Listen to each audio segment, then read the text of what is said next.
அந்த காலம். ஊசி போடாத டாக்டர், சில்லறை கேட்காத கண்டக்டர், சிரிக்கும் போலீஸ், முறைக்கும் காதலி, உப்பு தொட்ட மாங்கா, மொட்டமாடி தூக்கம், திருப்தியான ஏப்பம், நோட்புக்கின் கடைசி பக்கம், தூங்க தோள் கொடுத்த சக பயணி, பார்த்த நொடியில் உரிமை எடுத்துக்கொள்ளும் பால்ய நண்பன், இப்போவும் டேய் என அழைக்கும் தோழி. இரவு 2 மணிக்கு கதவை திறந்துவிடும் அம்மா, கோபம் மறந்த அப்பா, சட்டையை ஆட்டை போடும் தம்பி, அக்கறை காட்டும் அண்ணன், அதட்டும் அக்கா, மாட்டிவிடாத தங்கை, சமையல் பழகும் மனைவி, சேலைக்கு ஃப்ளீட்ஸ் எடுத்து விடும் கணவன், வழிவிடும் ஆட்டோக்காரர், ஹை பீம் போடாத லாரி ஓட்டுனர், அரை மூடி தேங்கா, 12 மணி குல்ஃபி, சண்டே சாலை, மரத்தடி அரட்டை, தூங்க விடாத கொரட்டை, புது நோட்டு வாசம், மார்கழி மாசம், ஜன்னல் இருக்கை, கோவில் தெப்பக்குளம், எக்ஸிபிஷன் அப்பழம்,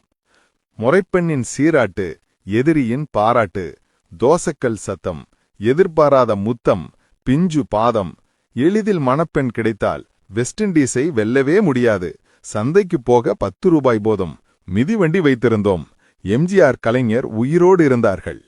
ரஜினி கமல் படம் ரிலீஸ், கபில் தேவின் கிரிக்கெட், குமுதம் விகடன் நேர்மையாக இருந்தது, வானொலி நாடகங்களை ரசித்து கேட்டோம், எல்லோரும் அரசு பள்ளிகளில் படித்தோம்,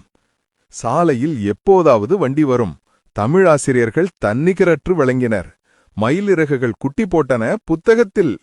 3ஆம் வகுப்பிலிருந்து மட்டுமே ஆங்கிலம், 5ஆம் வகுப்பு வரை அரைக்கால் டவுசர்,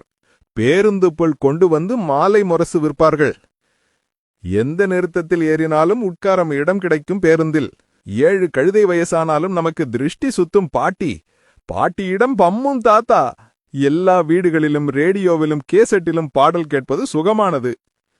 வீடுகளின் முன் பெண்கள் காலையில் கோலமிட்டார்கள், மாலை பொழுதுகளில் வீட்டின் முன் அரட்டை அடிப்பார்கள், சினிமாவுக்கு செல்ல 2 நாளைக்கு முன்பே திட்டமிடுவோம்,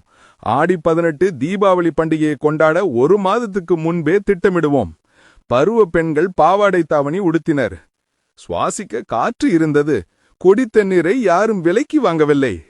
தெருவில் சிறுமிகள் பல்லாங்கொள்ளி ஆடுவார்கள், அவர்களை கலாய்த்துக் கொண்டே நாங்கள் நுங்கு வண்டி ஓட்டுவோம்.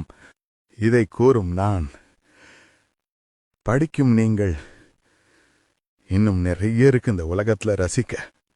கடந்து தொலைந்து போனவை நம் நாட்கள் மட்டுமல்ல, நம் சுகங்களும் தான். அனுபவித்தவர்கள் யார் யார்? மனசுக்குள்ள ஒரு நமட்டு சிரிப்பு வருமே, உண்மையா இல்லையா?